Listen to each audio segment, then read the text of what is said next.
Good morning बच्चों। आज हम जानेंगे ग्लोब के बारे में। ग्लोब क्या होता है? जो हमारी पृथ्वी है उसका एक प्रतिरूप है, छोटा प्रतिरूप। ठीक है।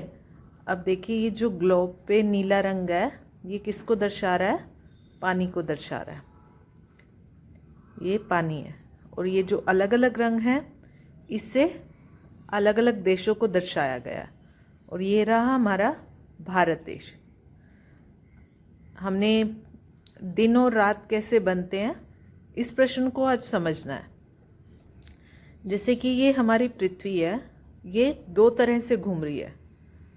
एक तो ये देखो, जैसे ये ग्लोब घूम रहा है, इसके भी ऊपर और नीचे दो जगह से, ये ऊपर से और ये नीचे से दो जगह से इसको, ये ऐसे एक अक्ष है, इसके चारों ओर चक्कर लगाती रहती है, ऐसे से घूमती रहती है। अब जैसे ये हमारा भारत देश है, कहाँ पे है भारत देश? ये रहा। ठीक है। तो अगर सूरज दूसरी तरफ है, इस तरफ है, इधर है, तो अगर सूरज वहाँ होगा तो क्या इसको लाइट मिल रही होगी? भारत में रोशनी होगी? नहीं होगी ना, उस तरफ सूरज है। तो यहाँ पे भारत में क्या होगी? रात। और जब भारत घूम के और सूरज की तरफ पहुँच जाएगा तो वहाँ पे क्या हो जाएगा? दिन हो जाएगा। पृथ्वी के इस घूमने की वजह से, अपने अक्ष के चारों ओर चक्कर लगाने की वजह से दिन और रात बनते हैं। ठीक है, आ गया समझ में? इसको रोटेशन कहते हैं। ऐसे पृथ्वी जो घूम रही है अपने अक्ष के चारों ओर। एक पृथ्वी घूमती है सूर्य के चारों ओर। जैसे हमने इसको, ये मेज रखी है और ये मेज क्या है? हमारा सूर्य है। तो अगर ये यूं यूं यूं घूम रही है तो ये है सूर्य के चारों ओर घूमना। और जो हमारी पृथ्वी है वो दो तरह से घूमती है। एक तो सूर्य के चारों ओर घूमती जाती है और एक ऐसे ऐसे भी घूमती जाती है। ये ऐसे ऐसे घूम के एक चक्र पूरा करती है।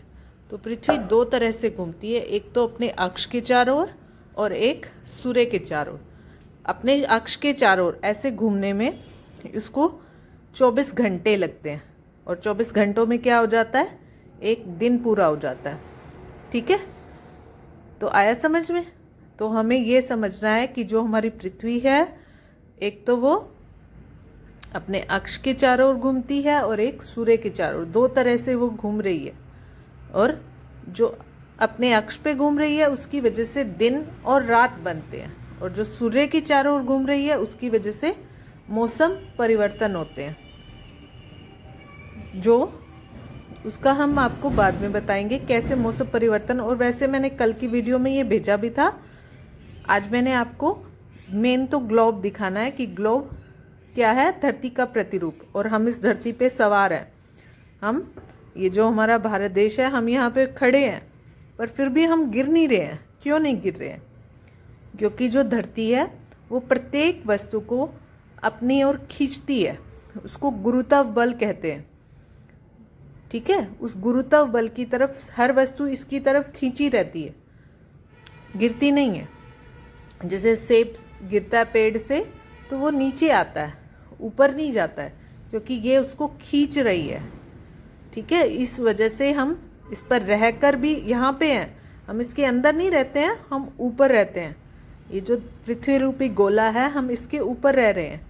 और इसकी सतह इतनी बड़ी है कि हमें मालूम ही नहीं होता कि ये गोल है। अगर आप कभी समुद्र किनारे बैठे हो और ध्यान से देखो तो आप समुद्र किनारे जो बैठा व्यक्ति होता है उसको सबसे पहले जो जहाज आ रहा है उसका ऊपर का सिरा दिखाई देता है। क्यों? क्योंकि पृथ्वी गोल है, इस वजह से उसको धीरे धीरे ऊपर, फिर थोड़ा और नीचे, फिर और नीचे, ऐसे ऐसे दिखाई देता है। ठीक है, तो आपको अब ये बात ध्यान रखनी है, हमारी पृथ्वी का आकार कैसा है? गोल है। और जो ग्लोब पर नीला रंग है वो किसका प्रतीक है? जल का। और अगर हम पृथ्वी पर ऊपर रह रहे हैं फिर भी हम गिरते क्यों नहीं हैं?